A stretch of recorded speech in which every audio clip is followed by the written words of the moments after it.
Hi, it's Sally from Field to Fork here. Have you noticed all the birds that are around in winter? We tend to notice them more as they frantically search for food to eat to help them survive the cold days.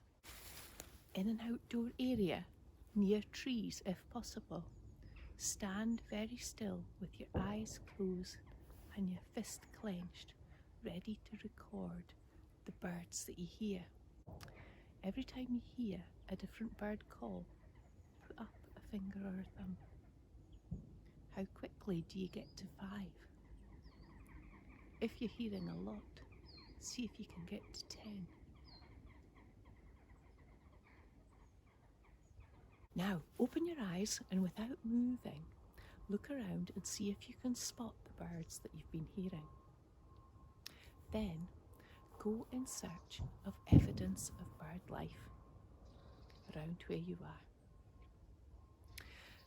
If you go quietly and stealthily, you've got a more chance of seeing them up close. And look for them in the tree branches, in the hedges, on the ground and in the air. You might also find clues to them being there. Can you see the shy moorhen? If I go much closer, they'll scuttle away into the reeds. Here's Mr. Robin with his lovely red breast, being very brave. Remember, when you're working outdoors, and especially if you're touching feathers, to keep your hands away from your faces and to wash them thoroughly when you go indoors. Don't be alarmed by the bangs you hear in the background. That's just the bird scarers keeping the pigeons and other birds off the crops. Different birds have their different places that they prefer to build nests, or different materials that they build them out of. A robin chose to build its nest in amongst this ivy a couple of years ago. Or can you spot this one?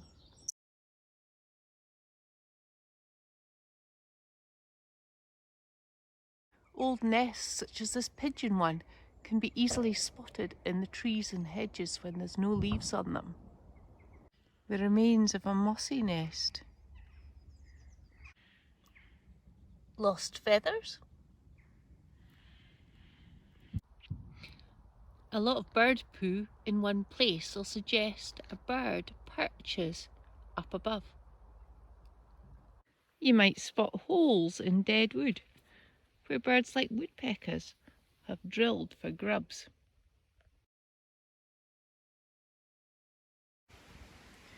A lot of feathers show a bird of prey has caught its dinner. This pigeon's days are up. In these owl pellets, can you see the bones to show what the owl has had to eat?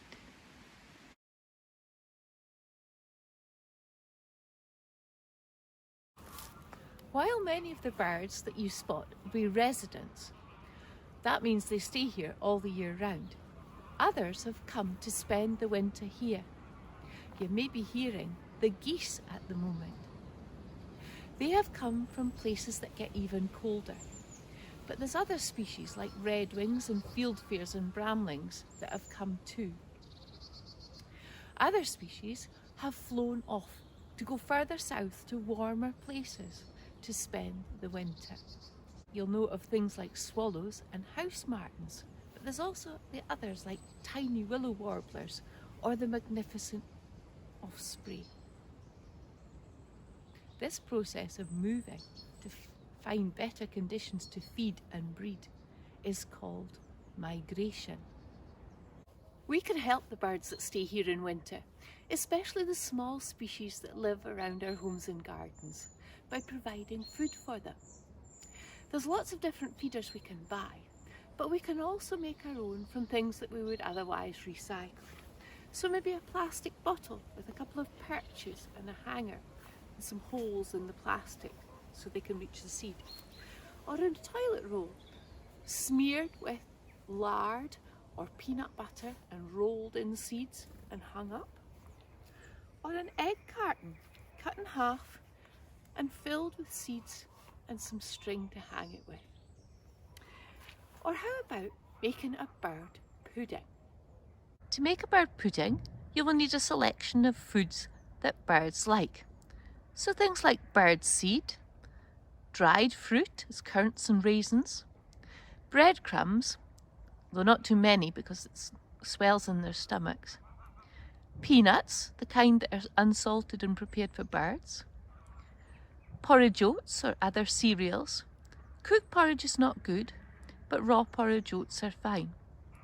Or you can add things like cooked rice or cooked vegetables, grated cheese or apple.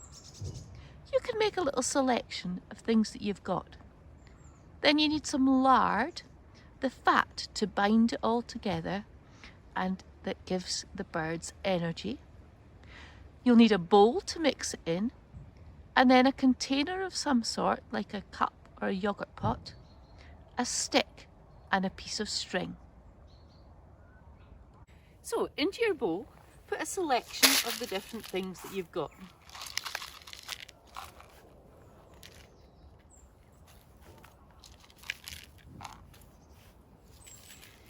And then this is the messy fun bit.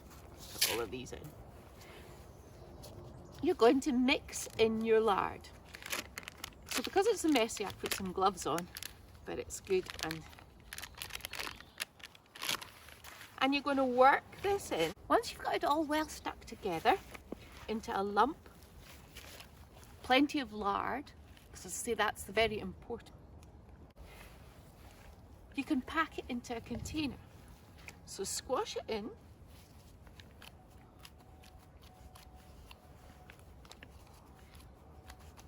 And then put a stick.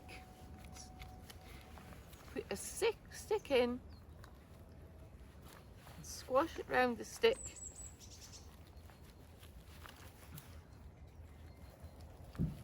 And then finally tie a bit of string to the stick. You can then put this in the fridge to harden up a bit so that it'll come out the pot and you can hang it up.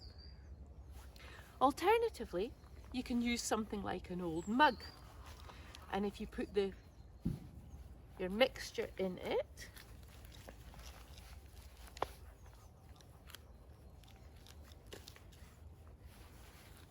and again put a stick in at an angle this time, you'll be able to hang that and the bird can perch on the stick and eat the mixture. Or if you've got a cone or a stick that's got several parts to perch on, you can press your mixture around the stick